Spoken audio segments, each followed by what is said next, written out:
नमस्कार, welcome to curiously education. दोस्तों, मैं प्रशांत मावानी आप सभी का बहुत बहुत हार्दिक रूप से स्वागत करता हूं। आज 13 अप्रैल 2022 है। हमारे टेबल के ऊपर हैं 6 इंपॉर्टेंट टॉपिक्स। इंडिया और यूएसए के बीच में जो 2+2 कॉन्फ्रेंस हुई है, तो इस चीज को लेकर 2 आर्टिकल्स 2 अलग अलग न्यूज़पेपर्स ने कवर किए हैं। इंपॉर्टेंट जो पॉइंट्स हैं उनको हम डिस्कस करेंगे। फिर एक आर्टिकल है प्राइस शॉक। ये इन्फ्लेशन और इकोनॉमी के साथ जुड़ा हुआ एक टॉपिक है। पाकिस्तान के नए प्राइम मिनिस्टर ने आते ही कश्मीर पर एक स्टेटमेंट दिया है। पाकिस्तान की सिचुएशन को एनालाइज करने वाला है। आसाम के चीफ मिनिस्टर ने AFSPA और इंटरनल सिक्योरिटी पर एक आर्टिकल लिखा है। इंटरेस्टिंग पॉइंट्स उन्होंने शेयर किए हैं। और एक नई सर्विस की स्थापना हुई है, इसका नाम है Indian railways management service. UPSC इसकी एग्जाम लेगी।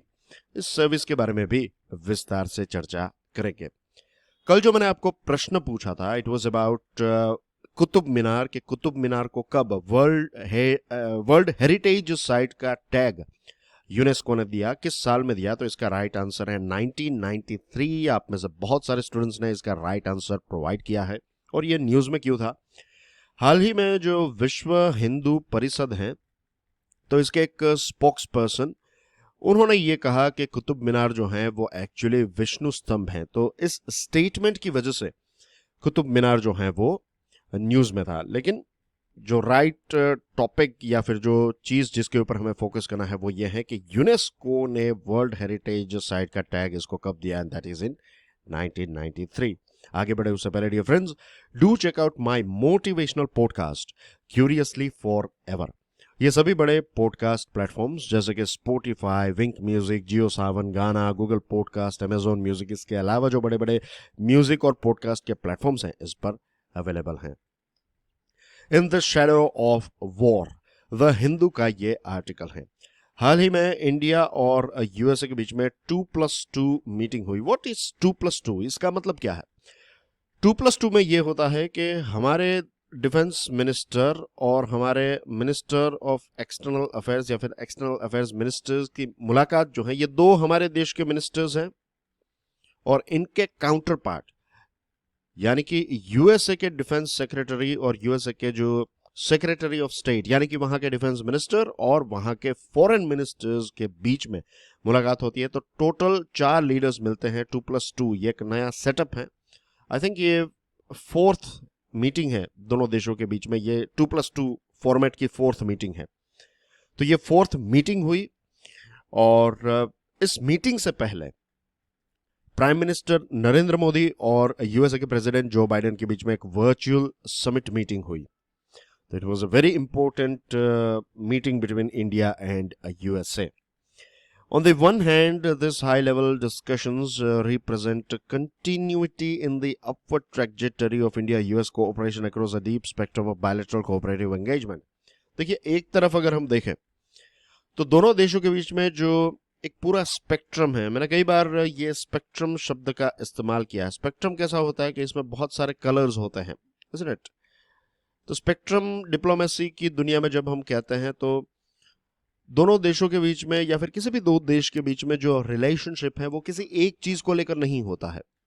उसमें बहुत सारी चीजें जो है वो इन्वॉल्व होती हैं, जैसे कि पीपल टू पीपल कांटेक्ट से लेकर आप हिस्टोरिकल कांटेक्ट ले लीजिए, business, investment, trade, regional cooperation, global cooperation, climate change, इसमें आप डिफेंस रिलेशन ऐड कर सकते हैं, न्यूक्लियर रिलेशन ऐड कर सकते हैं। तो बहुत सारी चीजें डिपेंड्स के किन 2 देशों के बारे में बात हो रही है।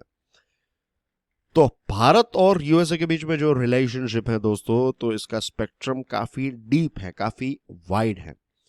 तो एक तरफ अगर हम देखें तो दोनों देशों के रिलेशनशिप में या फिर इसका ग्राफ जो है वो और ज्यादा बढ़ता ही जा रहा है, रिलेशनशिप अच्छे ही होते जा रहे हैं।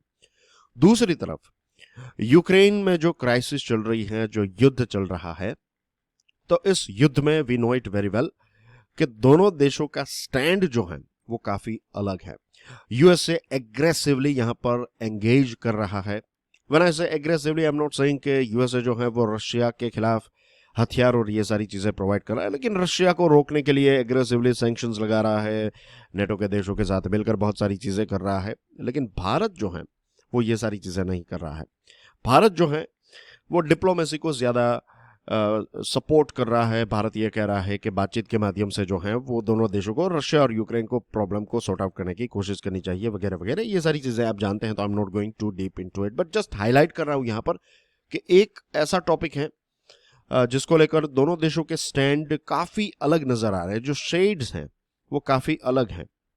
और दूसरी तरफ अगर देखें तो चीज़ें जो हैं वो काफ़ी राइट डायरेक्शन में जा रही हैं, और ऐसा ही होता है जब दो इंपॉर्टेंट देश एक दूसरे के साथ एंगेज करते हैं। तो ज़रूरी नहीं है कि सारी चीज़ों पर हमारा स्टैंड एक ही हो। एक छोटा सा एग्जांपल दूं, इंडिया और जापान का रिलेशनशिप आप देख लीजिए।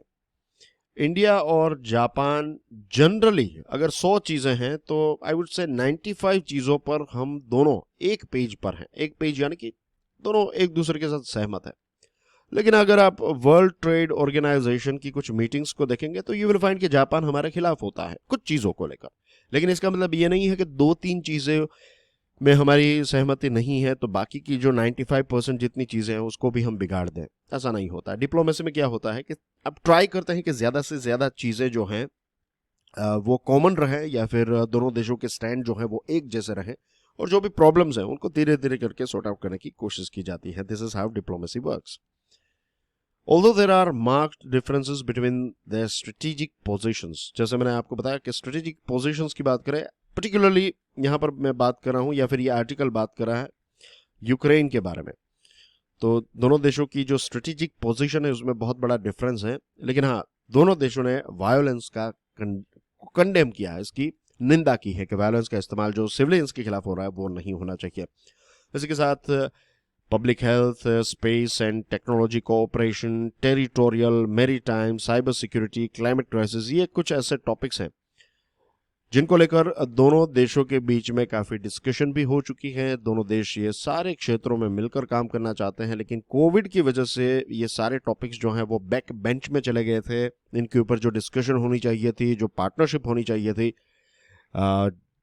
जितने वक्त में चीज़ें आगे बढ़ जानी चाहिए थी वो नहीं बढ़ी है। तो अब चीज़ें बैक टू नॉर्मल हो चुकी है as far as COVID front is concern. तो अब दोनों देशों को इन सारे एरियाज में थोड़ी स्पीड दिखानी पड़ेगी। इसी के साथ साथ दोनों देशों के लिए हाई प्रायोरिटी ये भी है कि जो रूल्स बेस्ड इंटरनेशनल ऑर्डर है उसमें कोई इरोजन ना आ जाए। रूल बेस्ड इंटरनेशनल ऑर्डर यानी कि जो यूनाइटेड नेशंस हैं या फिर जो इंपॉर्टेंट देश मिलकर इस दुनिया को डायरेक्टली इनडायरेक्टली चलाते हैं, तो उसमें बहुत बड़ा डिटीरियोरेशन ना आ जाए। ये चीज़ दोनों देशों के लिए प्रायोरिटी है, और भारत तो यही चाहता है कि यूनाइटेड नेशंस जो है वो और ज़्यादा डेमोक्रेटिक बन जाए। इसी के साथ साथ इंडो पैसिफिक में दोनों इंपॉर्टेंट पार्टनर्स हैं। बायलैटरल डिफेंस रिलेशनशिप काफ़ी अच्छे हैं, एनर्जी कोऑपरेशन काफ़ी अच्छा है, और ये सारे अलग अलग टॉपिक्स पर बात करते हुए बहुत ही डिफिकल्ट रहा दोनों लीडर्स के लिए कि रशिया का नाम ना लें। लेकिन बहुत ही अच्छी तरीके से ये जो वर्चुअल समिट है वो कंक्लूड हो गई। और ऑफ कोर्स चाइना जो है वो एक ऐसा देश है कि दोनों देशों को, China is like a glue. China Bharat और यूएसए के लिए एक ग्लू की तरह है, एक फेविकॉल की तरह है, एक फेविक्विक की तरह है कि दोनों देशों को जोड़ता है। एक दूसरे को पुल करने वाला एक फैक्टर है। दोनों एक दूसरे के और नजदीक आए हैं बिकॉज ऑफ चाइना। और चाइना एक ऐसा देश है जो भारत के साथ अपनी बॉर्डर शेयर करता है, तो ऑफ कोर्स भारत के लिए एक चिंता का विषय है। और ग्लोबल लेवल पर चाइना क्या चाहता है, यूएसए को निकालकर वो यूएसए की जो टॉप चेयर है, एपेक्स चेयर जो है, वहां पर चाइना बैठना चाहता है। तो ये यूएसए के लिए एक हेडेक है। तो ये कुछ ऐसे विषय हैं जिसको लेकर दोनों देश एक दूसरे के, मीन्स चाइना एक ऐसा टॉपिक है जिसको लेकर दोनों देश जो है वो एक दूसरे के काफी करीब आ चुके हैं। टाइम्स ऑफ इंडिया का आर्टिकल है 2+2 counter is equal to counter China. Again Russia और यूक्रेन के बीच में जो चीज़ें चल रही है उसको लेकर दोनों के व्यूज़ काफ़ी अलग हैं। और ये टॉपिक कल मैंने फाइनेंशियल न्यूज़ एनालिसिस में भी कवर किया था कि मीडिया में से कुछ लोगों ने यह कहा कि भारत कब रशिया से अपना जो एनर्जी सप्लाईज है उसको कम करेगा। तो भारत ने क्लियरली बता दिया कि देखिए हम 1 महीने में जितना ऑयल और गैस रशिया से खरीदते हैं उतना ऑयल और गैस दोपहर तक यूरोप खरीद लेता है। तो ये प्रश्न आप हमें नहीं यूरोप को पूछिए, क्योंकि इश्यू यूरोप में चल रहा है और हम ना के बराबर ऑयल जो है वो रशिया से खरीदते हैं। और हमारी एनर्जी सिक्योरिटी के पॉइंट ऑफ व्यू से ये 2% 3% जितना टोटल जो हम ऑयल खरीदते हैं उसका 2% 3% अगर हम रशिया से खरीद रहे हैं तो इसका कोई मेजर इंपैक्ट रशिया के ऊपर नहीं आएगा। ऐसा नहीं है कि भारत रशिया से ऑयल खरीदना बंद कर देगा तो रशिया की इकोनॉमी गिर जाएगी। जो सबसे ज्यादा खरीद रहे हैं आप उनको प्रश्न पूछिए। और इस चीज को लेकर यूएसए ने भी बताया है कि ऑयल के ऊपर कोई सैंक्शंस नहीं लगाए हैं, तो अगर इंडिया रशिया से ऑयल खरीद रहा है तो कोई वायोलेशन जो है वो इंडिया सैंक्शंस का वायोलेशन इंडिया नहीं कर रहा है। इसी के साथ साथ भारत ने अपनी स्ट्रेटेजिक ऑटोनोमी भी क्लियरली डिफाइन कर दी है। भारत ने यह कह दिया देखिए हम हमारे नेशनल इंटरेस्ट को लेकर चलेंगे, कुछ चीजें आप कहेंगे उस पर हम सहमति दिखा सकते हैं, राइट, लेकिन अगर आप हमें डिक्टेट करेंगे कि हमें क्या करना चाहिए नहीं करना चाहिए तो वी आर सॉरी, हम ये चीज नहीं कर सकते। ऐसा कहा नहीं है लेकिन ऐसा इंडिकेट तो हमने कर ही दिया है। No doubt prime minister Modi साहब ने जो बूचा किलिंग्स हैं उसकी निंदा की, रशिया का नाम नहीं लिया है, किसी पर ब्लेम नहीं डाला है, लेकिन इन जनरली उन्होंने कहा है कि ये जो सिविलियंस की मृत्यु हो रही है ये एक चिंता का विषय है और इस चीज को लेकर पूरी दुनिया को, खास करके जो इन्वॉल्व पार्टीज हैं उनको कुछ काम करना चाहिए। यूनाइटेड नेशंस जनरल असेंबली ने जो रशिया को यूएनएचआरसी में से निकाल दिया है तो भारत ने अपना वोट नहीं दिया, चाइना ने इसका विरोध किया है। तो भारत ने वोट नहीं दिया, ये भी एक प्रकार से आप कह सकते हैं कि यूएसए के पक्ष में है, रशिया के पक्ष में भी है, लेकिन जैसे चाइना जो है वो डायरेक्टली यूएसए के खिलाफ चला गया तो भारत ने ऐसा नहीं किया है। इसी के साथ यूक्रेन को दवाई और बहुत सारी चीजें, ह्यूमैनिटेरियन एड जिसको कहते हैं, तो ये भारत ने प्रोवाइड की है। और कीव यानी कि वोलोदिमीर ज़ेलेंस्की साहब की सरकार जो है उन्होंने रिक्वेस्ट की और भारत ने यह भी कहा कि आगे और भी आपको चीजें चाहिए तो भारत आपको ह्यूमैनिटेरियन एड देने के लिए तैयार है। Besides India's ties with Russia can not be amended overnight. Bharat के और रशिया के रिलेशनशिप जो हैं ये काफी पुराने हैं और यूएसए ने भी इस बात को माना है कि एक वक्त था जब यूएसए भारत के साथ खड़ा नहीं रहा था, उस टाइम पर रशिया भारत के साथ खड़ा रहा था। तो दोनों देशों के रिलेशनशिप जो हैं उसके बारे में यूएसए काफी अवेयर है और जानता है कि एक रात में भारत जो है वो रशिया के साथ अपना रिलेशनशिप जो है वो तोड़ नहीं देगा और ऐसा यूएसए एक्सपेक्ट भी नहीं कर रहा है कि भारत अपने रिलेशनशिप को रशिया के साथ तोड़ दे। एनीवे, अब दोनों देशों के पास कोई ऑप्शन नहीं है, लेकिन दोनों को एक दूसरे के साथ काम करना ही पड़ेगा। जैसे मैंने आपको इससे पहले बताया कि China is a sort of glue factor, और अब ये होगा कि मॉस्को यानी कि रशिया जो है वो चाइना का एक जूनियर पार्टनर के तौर पर काम करेगा। तो रशिया और चाइना के बीच में अगर एक एक्सिस बन गया तो ये एक चिंता का विषय होगा, खास करके वेस्टर्न वर्ल्ड के लिए और ऑफ कोर्स भारत के लिए भी। एक मित्र देश जो है वो एक दुश्मन देश के साथ और ज्यादा मिलने लगा है तो भारत के लिए भी ये थोड़ा चिंता का विषय है। चाइना जो है, चाइना ने डिप्लोमेटिक सपोर्ट दिया है रशिया को यूनाइटेड नेशंस पर, और जो इंडो पैसिफिक रीजन है उसमें भी बीजिंग और रशिया मिलकर काम कर सकते हैं, तो ये थोड़ा चिंता का विषय है। इसी के साथ हम S-400 सिस्टम रशिया से इनफैक्ट खरीदना स्टार्ट भी कर दिया है। फर्स्ट बैच जो है इसका ये हमारी एयरफोर्स को मिल चुका है।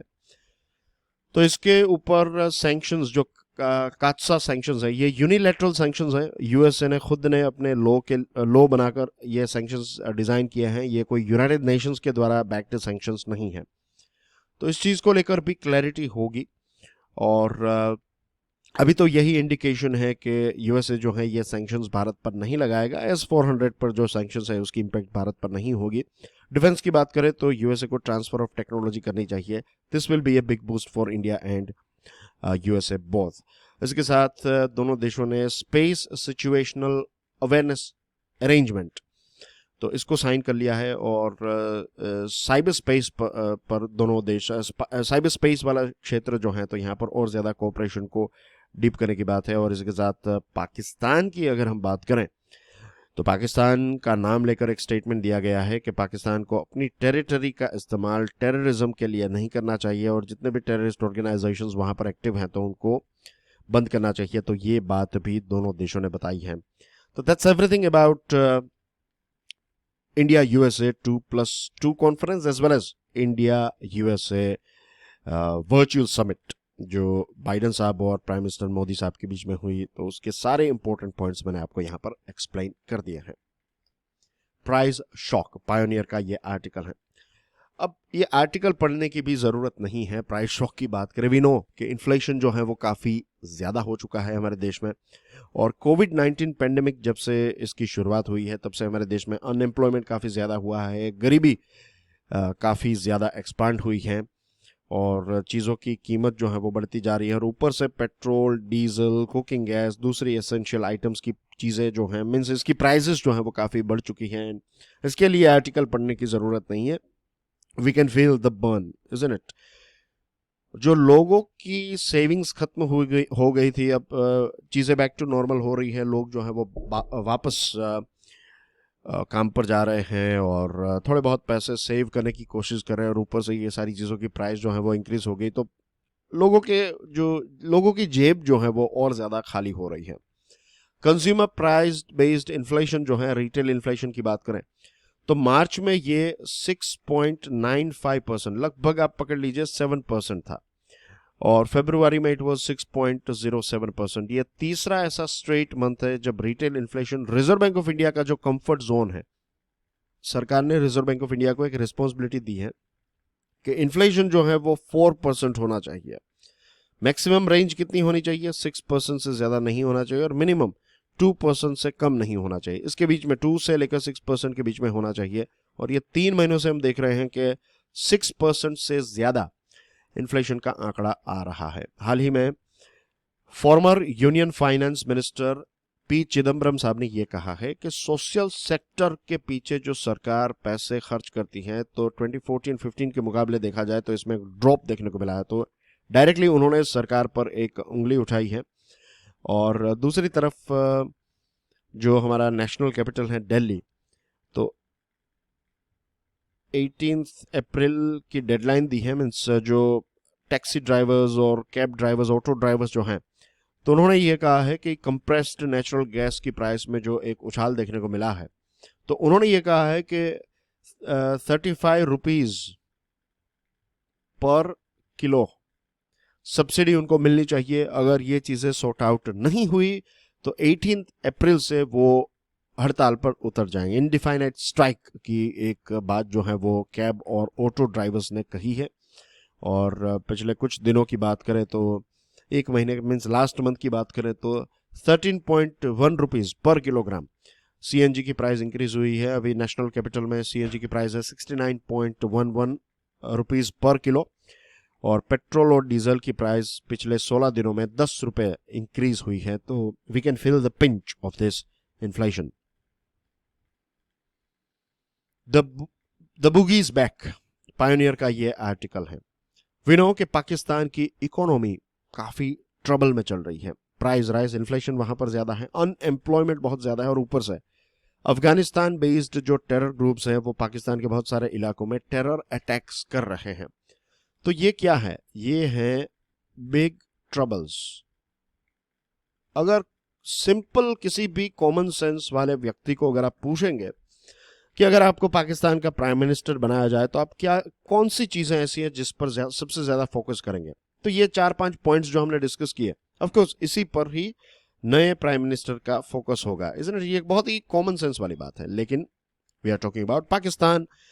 पाकिस्तान के नए प्राइम मिनिस्टर जो हैं शहबाज शरीफ साहब, उन्होंने आते ही कश्मीर के बारे में बात की कि कश्मीर में स्टेबिलिटी, कश्मीर वाला इश्यू, कश्मीर हमें चाहिए वगैरह वगैरह, ये सारी चीजें। वो मीन्स द थिंग इज कि वो ये सोच रहे हैं कि पाकिस्तान के लोग जो हैं, मीन्स उनकी ऐसी सोच है, आई एम नॉट सेइंग वो ये सोच रहे हैं, शायद वो ये सोच रहे हैं कि पाकिस्तान के लोग इतने गलीबल हैं, इतने भोले भाले हैं कि आप उनको कश्मीर का टॉपिक देंगे और सारे अपने प्रॉब्लम्स भूलकर, घर पे दवाई नहीं है, पेट्रोल की प्राइस बहुत ज़्यादा है, जॉब नहीं है, खाने पीने की चीज़ें अवेलेबल नहीं हैं, हॉस्पिटल की फैसिलिटीज़ अवेलेबल नहीं है, सिक्योरिटी नहीं है, ये सारी चीज़ें, एजुकेशन नहीं है इतना अच्छा, ये सारी चीज़ें लोग भूलकर कश्मीर पर फोकस करने लगेंगे। ऐसा थोड़ी है, वहाँ के लोग थोड़ी मूर्ख है और आज वहाँ पर भी अवेयरनेस, सोशल मीडिया, राइट, ये सारी चीज़ें पाकिस्तान में भी अवेलेबल हैं, इंटरनेट अवेलेबल हैं।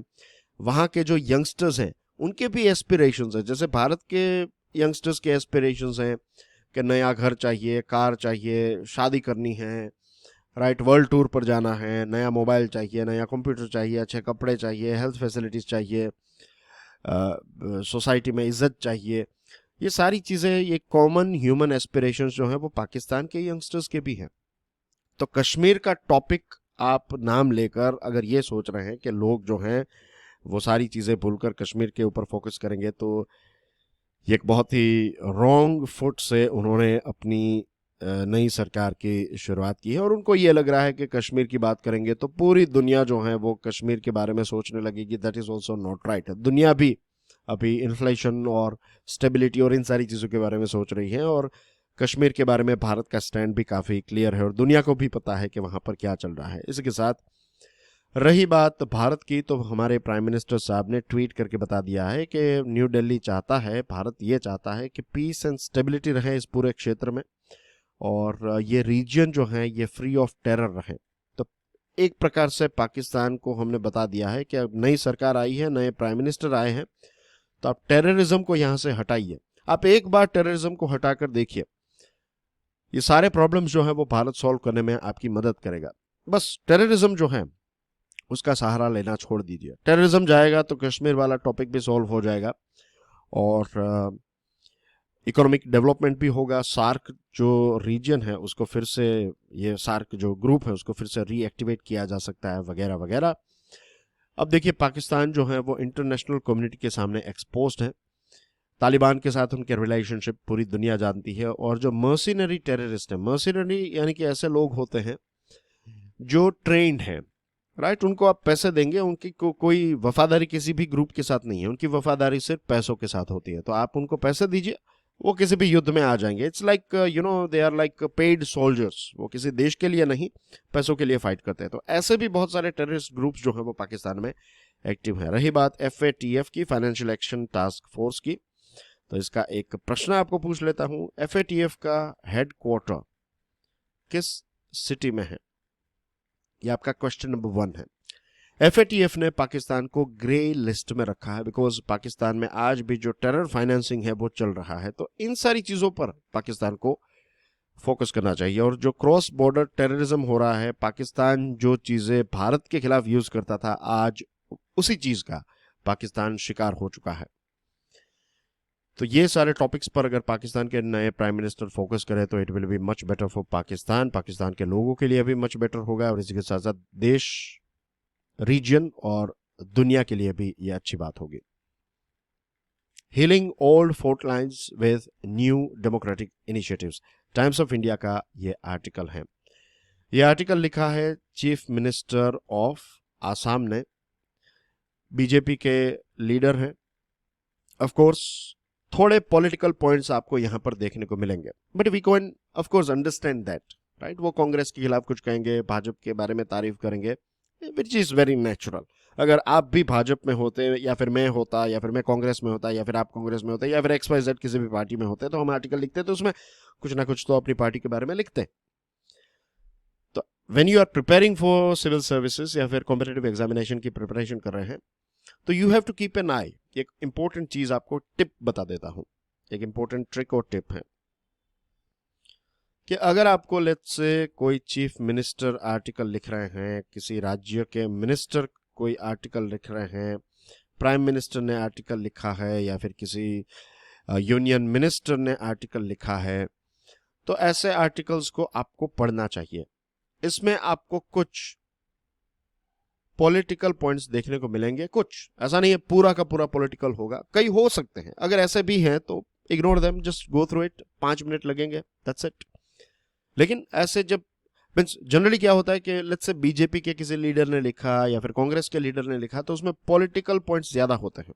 लेकिन कोई मिनिस्टर जब लिखता है, चीफ मिनिस्टर, प्राइम मिनिस्टर, या फिर जनरल मिनिस्टर, या फिर ऐसे कोई एग्जीक्यूटिव आर्टिकल लिखते हैं तो उसमें 2-3 पॉलिटिकल पॉइंट्स होते हैं, लेकिन बाकी के कुछ इंटरेस्टिंग पॉइंट्स भी होते हैं। ऑफिशियल पॉइंट्स के तौर पर आप इसको लेकर चल सकते हैं। तो ऐसे आपको इन आर्टिकल्स को पढ़ना है, पॉलिटिकल पॉइंट्स को इग्नोर करना है, मेन पॉइंट्स के ऊपर फोकस करना है, ठीक है।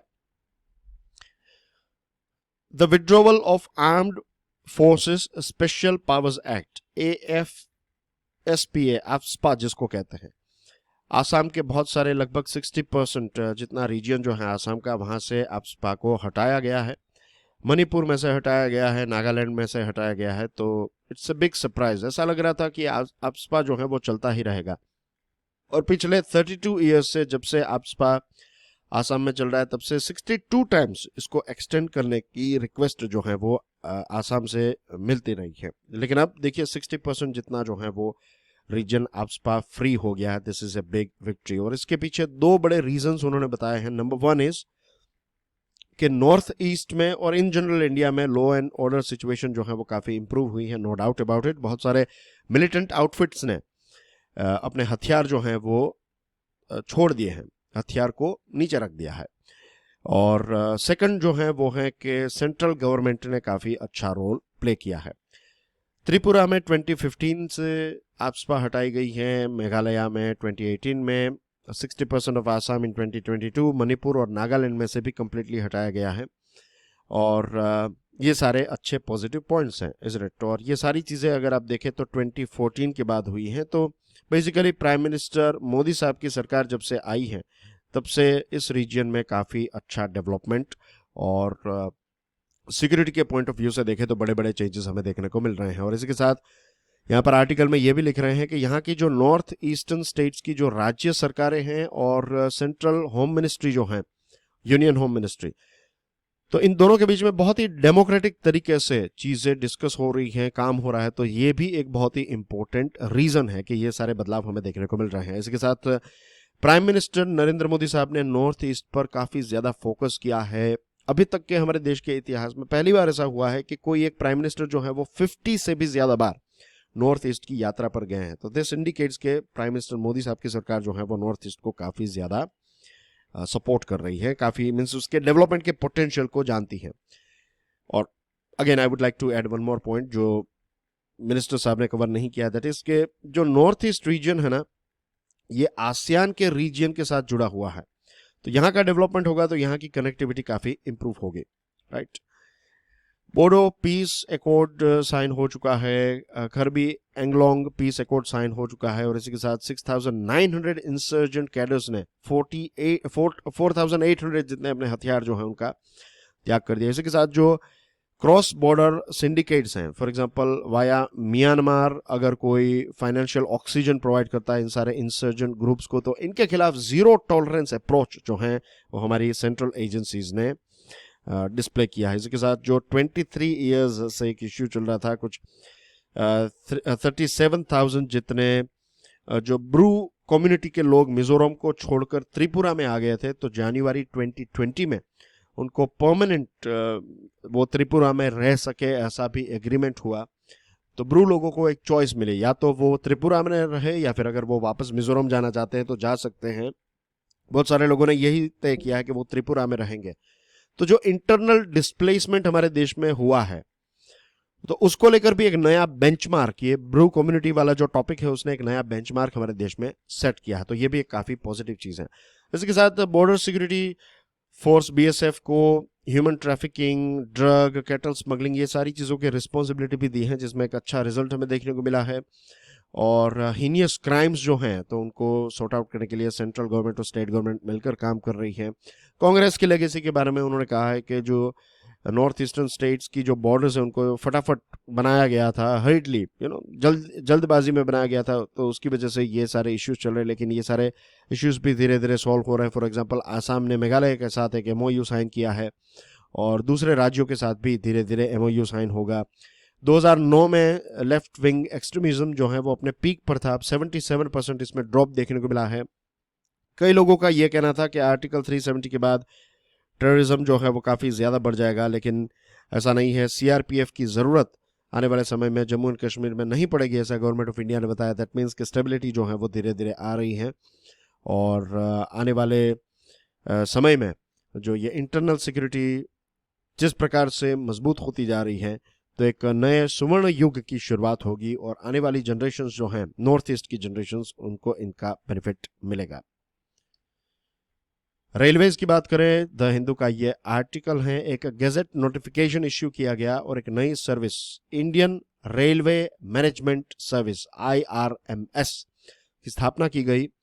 और जो 10 ग्रुप ए सर्विसेज हैं रेलवे के साथ जुड़ी हुई, तो इसमें से 8 को मर्ज किया गया है। तो इसमें IRTS, IRPS, IRAS, IRSS, SEE, IRSS, IRSME, IRSC, IRSS, तो ये सारी सर्विसेज जो हैं उनको मर्ज किया गया है।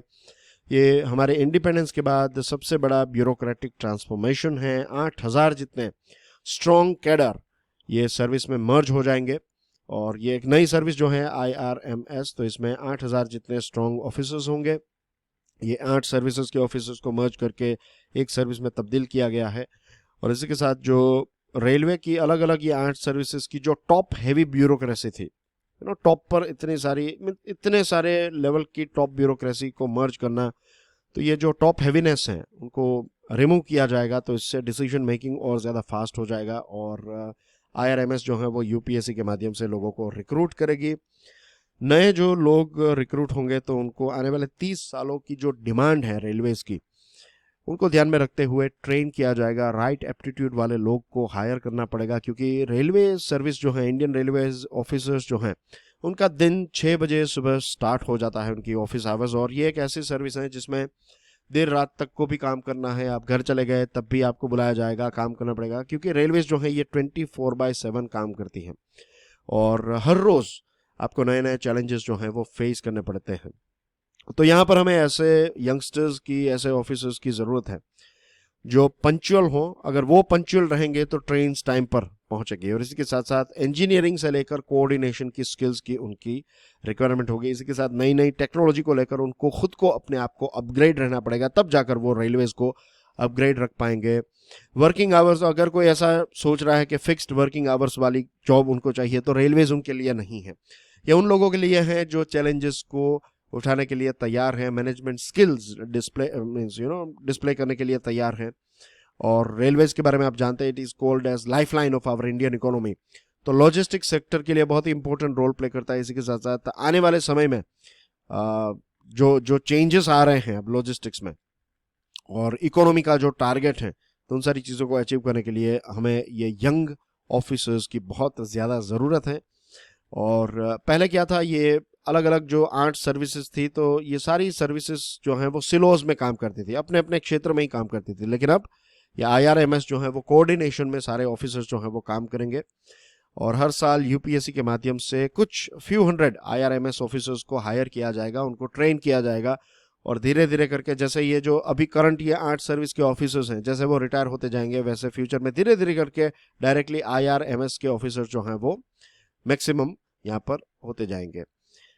जैसे बताया मैंने आपको कि 5 ट्रिलियन इकोनॉमी अचीव करने का जो हमारा बड़ा टारगेट है, तो उसके लिए रेलवे का एक बहुत ही इंपॉर्टेंट रोल है। बहुत सारे dedicated freight corridors, high speed rail corridors, station redevelopment project चल रहे हैं, वंदे भारत ट्रेन चल रही हैं, इसके अलावा स्ट्रेटेजिक रेलवेज। तो ये सारी चीज़ों के लिए वी नीड गुड, आज के ज़माने के और आने वाले ज़माने को ध्यान में रखते हुए ट्रेनिंग और ऐसे ऐसे स्टेट ऑफ माइंड वाले ऑफिसर्स की हमें ज़रूरत रहेगी। उनकी ऑन ट्रेनिंग, जो on career training program, mid training program जिसको कहते हैं, मिड करियर ट्रेनिंग प्रोग्राम, उसको भी उस हिसाब से हमें डिज़ाइन करना पड़ेगा। एंड जैसे मैंने आपको बताया, अराउंड द क्लॉक आपको काम करना है और एजाइल लर्नर होने चाहिए कि नई नई चीज़ें आप सीख सकें और आपका जो काम है वो इनडायरेक्टली डायरेक्टली इकोनॉमी को भी टर्बो चार्ज करेगा। तो ऐसा एक बड़ा विजन, बड़ा पिक्चर देखते हुए जो लोग IRMS में ज्वाइन करना चाहते हैं UPSC के माध्यम से, तो उनके लिए नई अपॉर्चुनिटीज जो हैं वो वेट कर रही है। और ये आर्टिकल जो है वो एक करियर के गाइडेंस के तौर पर आप देखें तो it is a sort of birds eye view के रेलवे सर्विसेज में आपको किस प्रकार का, मीन्स आपका नेचर किस प्रकार का होना चाहिए, किस प्रकार का आपका स्टेट ऑफ माइंड होना चाहिए अगर आपको इस सर्विस को ज्वाइन करना है। तो इसकी भी एक हाईलाइट हमें इससे मिलती है। और आज का आपका एक प्रश्न है कि जो वैक्सीनेशन बूस्टर डोज हैं इसको लेकर जो प्राइवेट वैक्सीनेशन सेंटर में अगर हम जाएंगे 18+ लोग 18 से लेकर 60 की रेंज वाले लोग, तो यहाँ पर वैक्सीन की प्राइस तो है ही, वैक्सीन की प्राइस के साथ साथ जो सर्विस सेंटर, ये वैक्सीनेशन सेंटर जो है प्राइवेट वैक्सीनेशन सेंटर, वो मैक्सिमम कितने रुपए आपको चार्ज कर सकता है, इसका एक बेंचमार्क जो है वो हेल्थ मिनिस्ट्री ने सेट किया है। तो कितने रुपए हैं, that's your question. And that's everything from my side. Thank you very much for watching this video. God bless you all. जय हिंद।